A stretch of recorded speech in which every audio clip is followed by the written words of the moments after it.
நந்தினி நந்தினி டான்ஸே ரொம்ப கலப்பா கேட்டிருக்கு. ஒரு கடிஜோக் பேசாம கேட்டுடலாமா எல்லார்கிட்டையும்? கழுதைக்கும் மனுஷனுக்கும் என்ன வித்தியாசம்? மனுஷன் பாடினா கழுத மாதிரி இருக்கும். அப்ப கழுத மாதிரி சரி சரி. நந்தினி தாக்க கரெக்டா இருப்பா. அன்னைக்கு பாடி காமிச்சால கழுத மாதிரி. ஐயோ சுசீலாவா? சின்ன போய் சித்ரா. போது போது செய்து கேன்சர் சொல்லுங்க. சொல்லிட்டேனே கட்டி இது மக்களுக்கு சொல்லாது தெரியலையா? அப்ப எல்லாரும் சேர்ந்து பாஸ் அடிங்க.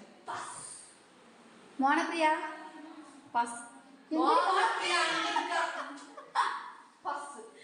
சொல்லட்டா?